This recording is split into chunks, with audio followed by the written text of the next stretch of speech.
What is up, most distinguished patrons of this channel?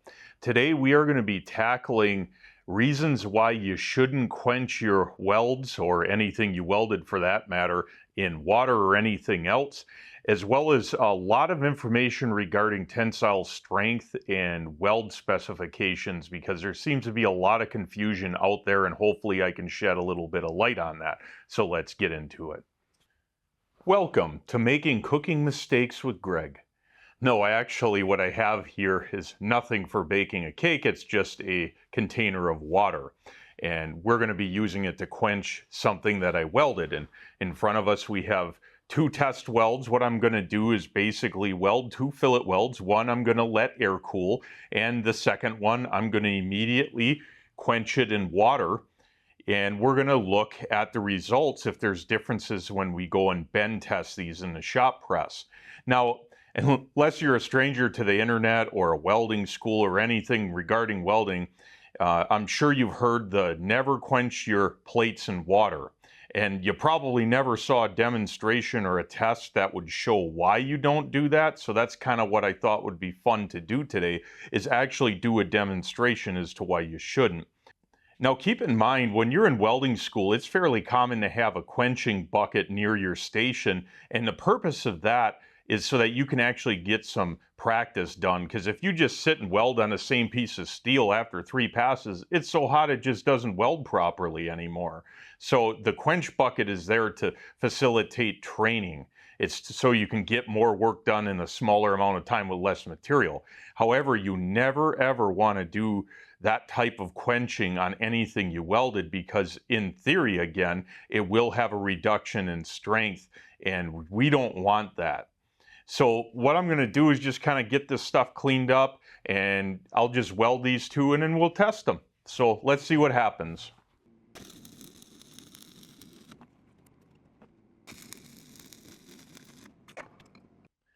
All right, we have the one on the left, which the sucker's still hot, but it air cooled. So I'm going to write air on it if it doesn't smoke my marker. And then we have this guy right here, which definitely, it's perfectly cold. So we will put a W on that for water. Now I'm going to clean these welds off a little bit, and then we're going to go over the shop press and talk about what we see in the initial weld, and then we're going to bend them. So here are our test plates. If you're reasonably observant, you would notice that there's a third. And what ended up happening was, when I did this, which I dunked in water, I noticed after I cleaned it off, had a little bit of undercut on it, and the end was a little bit blown out, and I didn't think it would be fair to just run it and claim if it breaks or doesn't break. You get the idea that, you know, you got to reduce variables. So I did another test weld and pretty much nailed it. The start's a little bit cold, but I'm running on a backup welder today, and it does not have adjustable hot start, so it's a lot more difficult to get those perfect crisp starts with stick when you don't have that. But it is indeed a little bit better than the first one, and I did dunk it in water just like the first one. Now, for the one that air cooled, that's pretty much defect free, other than the start is cold, and there's no way of getting around that really when you don't have adjustable hot starts, just in the nature of stick welding. Now, I've done enough bend tests with 7018 to know that a standard 7018 air-cooled pass has no problem passing this test in the shop press. So this is just kind of more food for that thought, but there's a lot of other tests I've done where it has passed, so I'm not really worried about it. The variables are going to be these two. All right, well, let's chuck this sucker in and get to bending it. So up first is the air-cooled weld. Pretty much defect free. Every one of these in the past has not broken on this, so let's see what happens.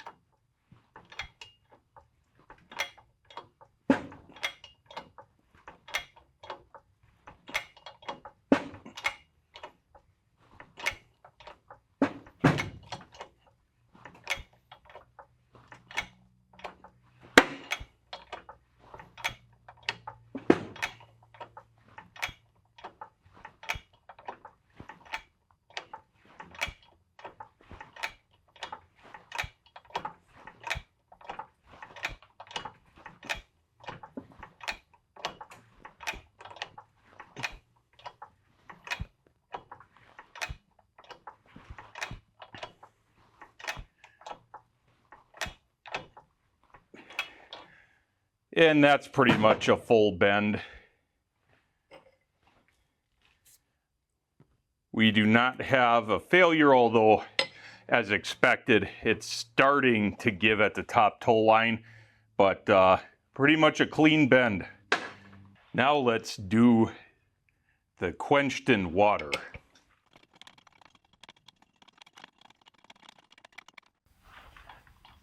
Let's bend it.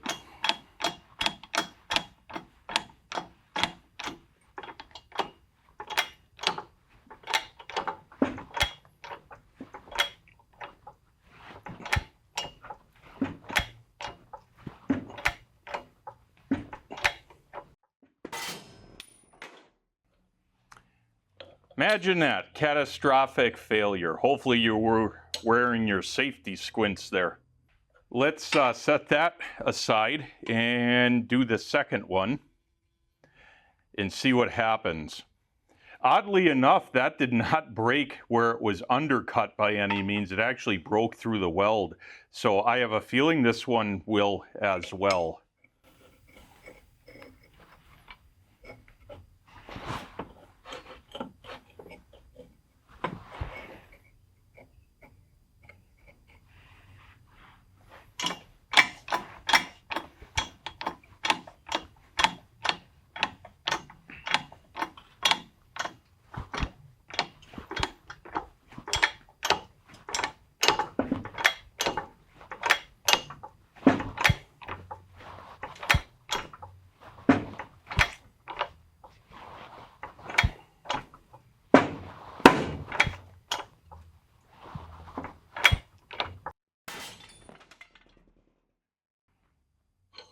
Catastrophic failure, as expected. All right, let's go to the bench and look at this. So were those results what you expected? Probably, I would take a guess, because obviously if enough people said don't quench your welds with water over the years, to me, I'm sure you probably heard it as well. And there's very good reason behind it. We saw it in this test. Now, a couple things I want to clear up, because I'm sure this is going to generate a ton of questions and inquiries. And I thought, well, why not explain it a little bit? So in the testing, we saw that the pressure hit with the quenched welds was far higher. So on one hand, you would say, well, the weld was stronger, and that is why it failed, is that it resisted the bend and it was stronger, it held more weight, so it won, right? Well, not so fast. Yes, the weld held more weight, but what you got to remember is what was holding the weight was not just the weld. When this is sitting on that press and it's pressing down here, most of the pressure at the beginning of the bend is going straight through this piece into the plate that it rests on. Okay, much like if we eliminate this and put a shop press here, how much pressure is actually getting put on this? Well, most of it at the start is all just getting driven into the table. Until this bends slightly, the weld really isn't seeing much stress. Had I been a little bit smarter, I could have welded like an outside corner like this and pressed downward, or I could have done a butt weld like this and then pressed it from the opposite side. There's all sorts of ways I could have done it to show, but this doing fillet welds was the easiest for me, and I'm a lazy individual, so take it for what it is.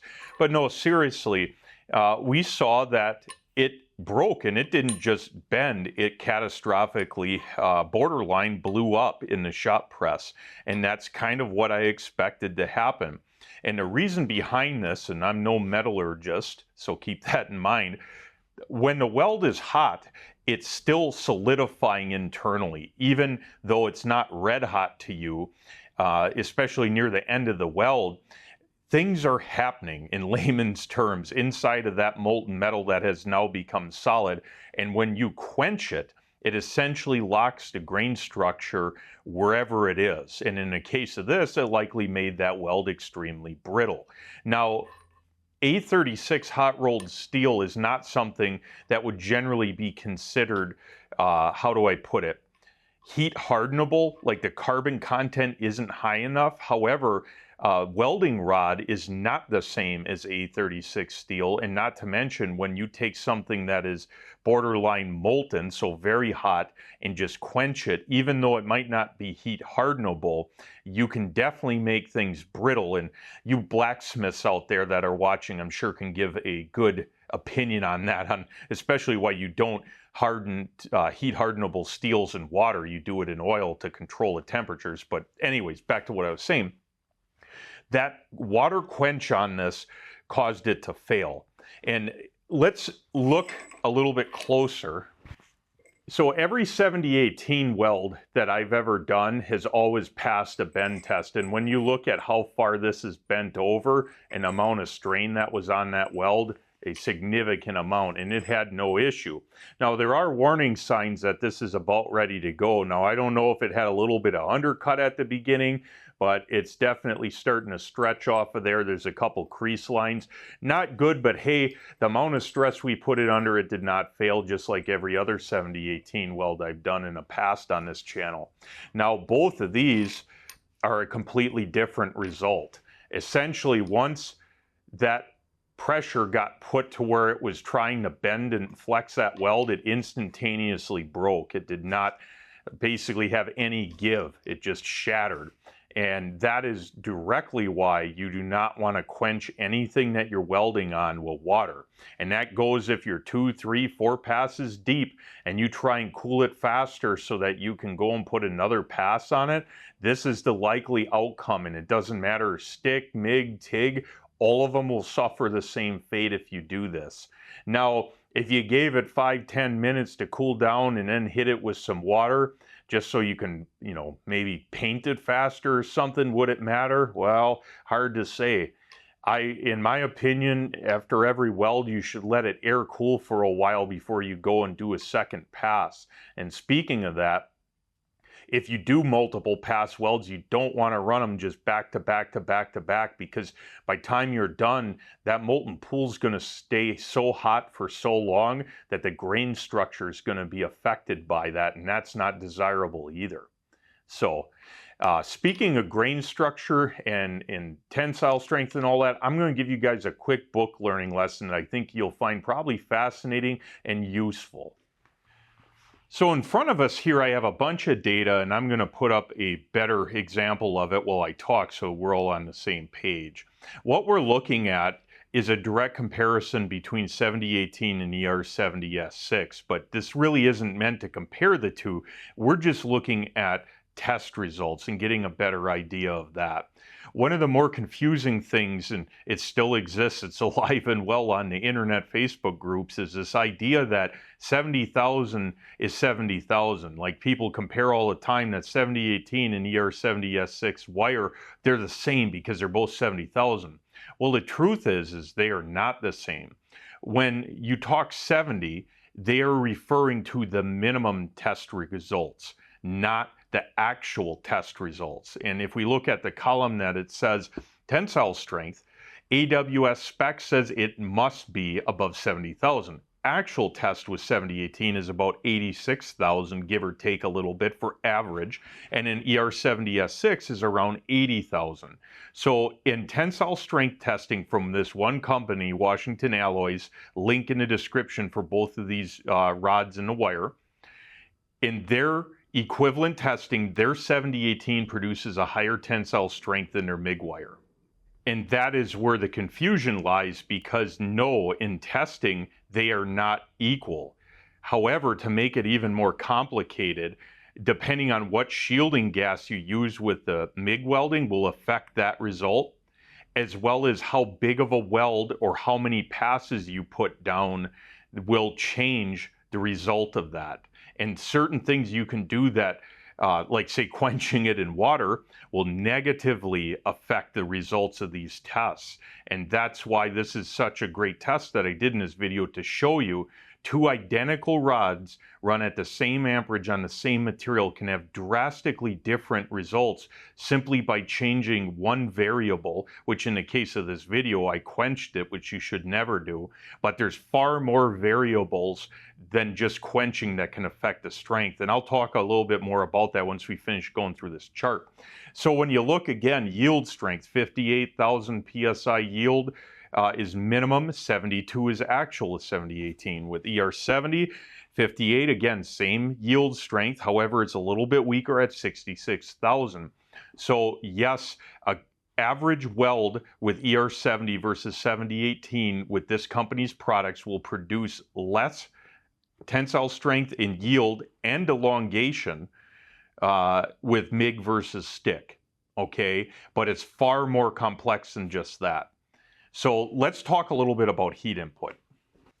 So when you weld something and you just do a single pass on cold plates, and we're talking mild steel here, a single 7018 or ER70S6, the weld performance will very closely match what the test results are. So you're going to meet the elongation, the tensile strength, the Sharpie V-notch, all of that stuff. That's all, you're going to meet it.